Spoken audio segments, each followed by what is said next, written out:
Bismillahirrahmanirrahim. Assalamualaikum warahmatullahi wabarakatuh. Perkenalkan, nama saya Siti Nur Azizah, akan membuat video pembelajaran untuk ujian akhir semester dari mata kuliah Fisika Komputasi Lanjut yang akan membahas tentang simulasi Monte Carlo untuk memprediksi persediaan darah. Nah, bahasan yang akan kita bahas di video pembelajaran kali ini, yang pertama ada dasar teori, yang kedua studi kasus, yang ketiga algoritma perhitungan, dan yang keempat analisis hasil dan pembahasan. Oke, yang pertama ada dasar teori. Salah satu bab pada mata kuliah Fisika Komputasi Lanjut ada yang menerangkan bahasan tentang simulasi Monte Carlo. Oleh karena itu, saya memilih materi ini untuk dijadikan bahasan pada video pembelajaran untuk tugas UAS Fisika Komputasi Lanjut. Monte Carlo adalah simulasi tipe probabilitas yang mendekati solusi sebuah masalah dengan melakukan perhitungan dari sebuah proses acak.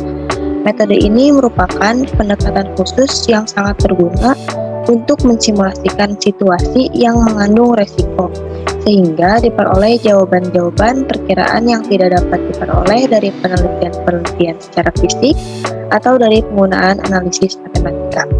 Proses Monte Carlo dalam memilih angka acak berdasarkan distribusi probabilitas bertujuan untuk menentukan variabel acak melalui uji sampel dari distribusi probabilitas.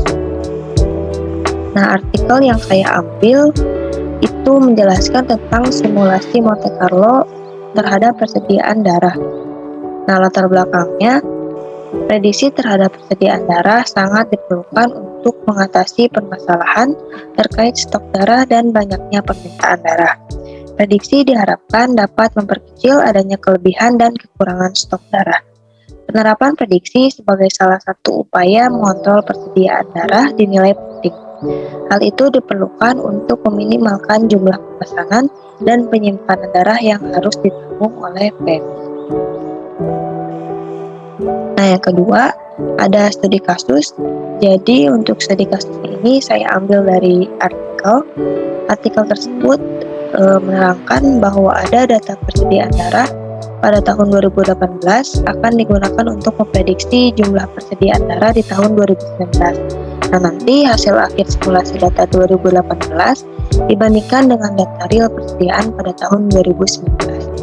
Nah, sebenarnya pada artikel ini itu terdapat dua proses perhitungan. Yang pertama untuk memprediksi jumlah persediaan darah di tahun 2019, dan yang satu lagi itu untuk memprediksi jumlah persediaan darah pada tahun 2020.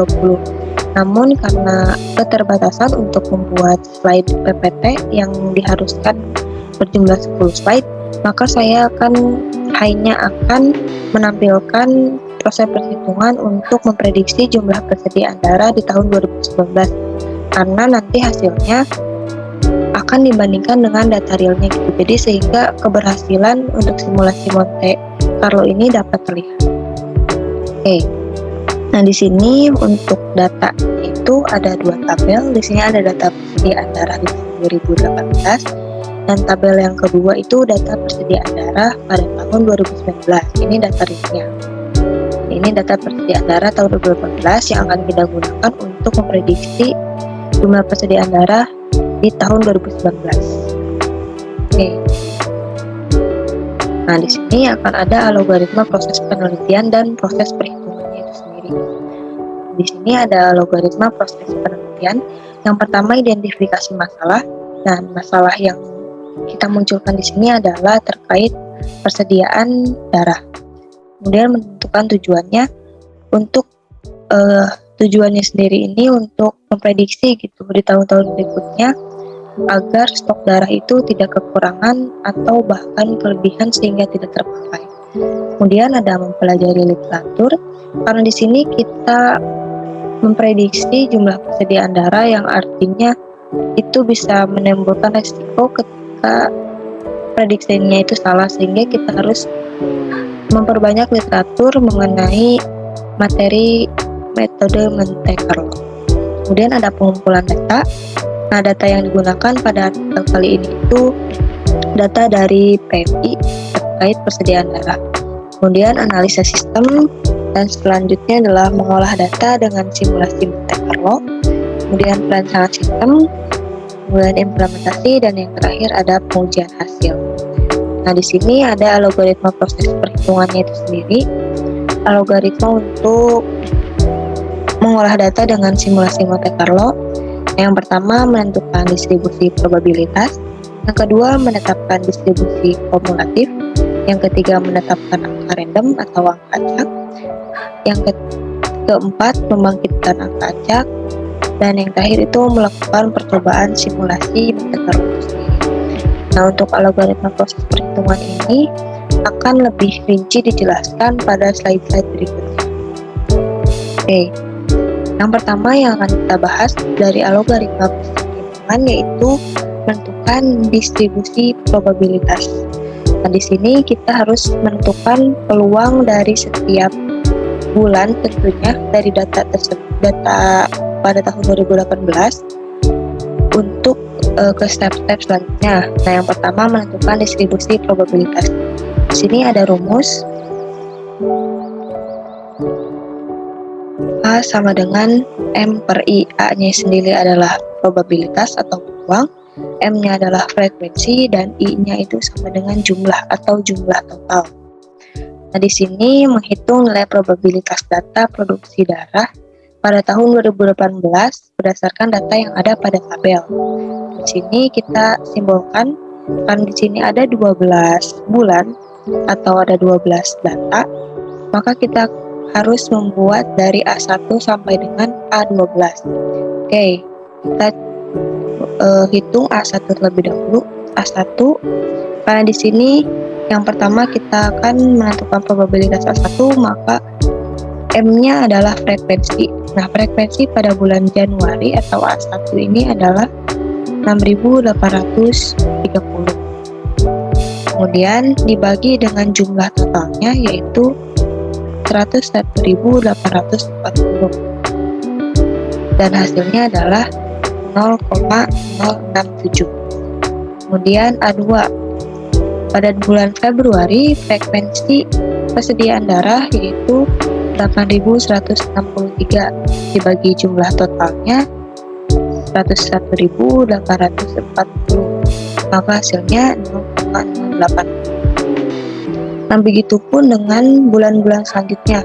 Pada bulan Maret ada A3, bulan April ada A4, bulan selanjutnya bulan Mei ada A5, menggunakan proses-proses perhitungan yang sama seperti yang telah dicontohkan seperti ini. Dan dilanjutkan sampai dengan A12 sehingga menghasilkan probabilitas seperti ini. Nah, tadi untuk A1 hasilnya 0,067 kita masukkan ke dalam tabel. Kemudian untuk A2 hasilnya 0,080 kita masukkan dalam tabel. Kemudian yang selanjutnya proses perhitungannya sama seperti itu dan menghasilkan tabel probabilitas seperti ini. Nah, itu untuk yang pertama untuk menentukan distribusi probabilitas. Oke, selanjutnya ada menentukan distribusi kumulatif. Nah, nilai probabilitas kumulatif didapatkan dari perhitungan hasil nilai distribusi probabilitas dengan jumlah nilai distribusi probabilitas sebelumnya. Oke, kita lambangkan distribusi kumulatif ini dengan K. Untuk yang pertama, kita simbolkan dengan K1. Kenapa di sini hanya A1 saja? Karena distribusi probabilitas sebelumnya adalah 0. Sehingga 0 ketika ditambahkan dengan A1, maka hasilnya 0,067. Selanjutnya, kita hitung kedua. Maka di sini kan nilai probabilitas kumulatif dibagi perhitungan hasil nilai distribusi probabilitas. Nah, hasil distribusi probabilitas tadi berarti A2 itu sama dengan A2 ditambahkan dengan jumlah nilai distribusi probabilitas sebelumnya. Nah, di sini salah satunya itu 0,067. Maka 0,067 80 ditambah dengan 0,07 hasilnya adalah 0,147. Sekarang selanjutnya K3. K3 ini harusnya K3, A3. Nah, K3 itu sama dengan A3 ditambah dengan 2. A3-nya itu tadi bernilai 0,086 ditambahkan dengan nilai distribusi probabilitas sebelumnya atau 0,147. Maka dijumlahkan hasilnya 0,233. Begitupun dengan selanjutnya sampai dengan K12. Nah, setelah dilakukan proses perhitungan, maka didapatkan untuk distribusi kumulatifnya sendiri kita masukkan untuk K1 0,067, kemudian K2 nya 0,147, kemudian K3 0,233, dan selanjutnya sampai dengan 12. Oke, itu untuk analisis hasil dan pembahasan di menentukan distribusi kumulatif. Selanjutnya, setelah menentukan distribusi kumulatif, kita akan menetapkan interval angka random atau acak. Nah, dilihat dari tabel pada tahun 2018 dibutuhkan 100 bilangan acak karena frekuensi kumulatifnya itu bernilai 100%. Nah, di sini bernilai 100% itu maksudnya adalah 1. Nah, untuk mendapatkan intervalnya maka disesuaikan dengan frekuensi data. Nah, di sini dibutuhkan 100 data. Bilangan yang akan kita gunakan adalah bilangan 1 sampai dengan 100. Lalu dari jumlah 100 data itu dibagikan sesuai dengan presentasi kumulatifnya. Misalkan 0,067 itu 6% dari 100 atau hanya 6 angka, maka interval itu dari angka 1 sampai angka 6. Kemudian 0,147 berarti hanya 14 angka dari 100 data. Karena 1 sampai 6 sudah ditulis, maka tersisa 8 angka lagi, yaitu dengan menambahkan angka 7 sampai dengan angka 14. Kemudian untuk kumulatif yang selanjutnya pada bulan Maret 0,233 berarti membutuhkan 23 angka. Nah, di sini karena kita melanjutkan berarti hanya melanjutkan dari angka 15 sampai 23. Jadi jumlah data dibagikan dengan sesuai persentase dari frekuensi kumulatifnya. Nah, setelah itu kita membangkitkan angka acak. Nah, sebelumnya pada artikel ini itu menggunakan software yang sebenarnya saya kurang paham. Nah, menurut saya gitu, jika kalian atau teman-teman kurang paham untuk menggunakan software yang mungkin awam, kita bisa menggunakan software Excel untuk memilih angka random. Nah, angka random yang keluar di sini ada beberapa angka hingga kita mendapatkan 12 angka. Nah, yang pertama ada 40, 70, 58, 39, 74, 25, 76, 16, 10, dan 70. Ini angka acak yang sudah kita dapatkan ketika kita mengocok angka dari 1 sampai 100. Nah, setelah kita membangkitkan angka acak, selanjutnya adalah proses terakhir, yaitu untuk percobaan simulasi. Nah, hasil simulasi diperoleh dengan cara melihat posisi bilangan acak yang telah dihasilkan pada interval bilangan acak. Oke, di sini kita akan melihat slide sebelumnya untuk kita bisa lebih paham gitu ya, mengapa hasil simulasi ini seperti ini. Oke, kita lihat slide sebelumnya. Oke, kita hapus dulu agar bisa dilihat lebih jelas. Nah, di sini angka yang kita dapatkan angka pertama yang kita dapatkan yaitu angka 40. Maka angka 40 ini berada pada interval 33 sampai 40. Nah, di sini kita mencari frekuensi yang lurus dengan interval di 33 sampai 40 yaitu 8742. Oke, kita lihat slide berikutnya. Nah, di sini hasilnya 8742. Oke, selanjutnya angka kedua, angka acak kedua yaitu angka 70. Maka kita lihat interval angka 70 itu ada pada interval 66 sampai 75.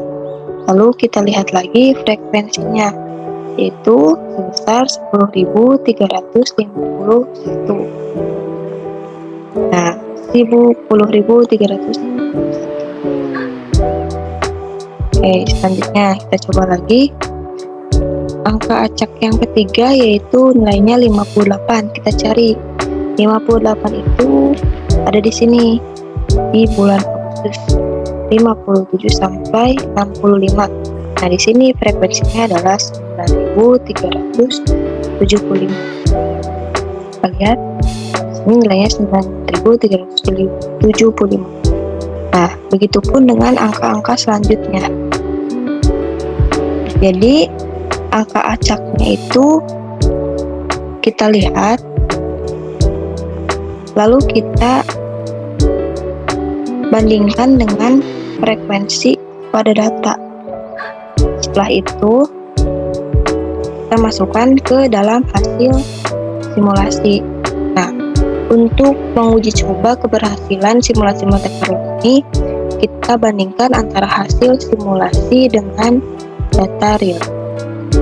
Oke, hasil simulasi menyatakan pada bulan Januari itu nilai persediaan darah itu sebesar 8.742.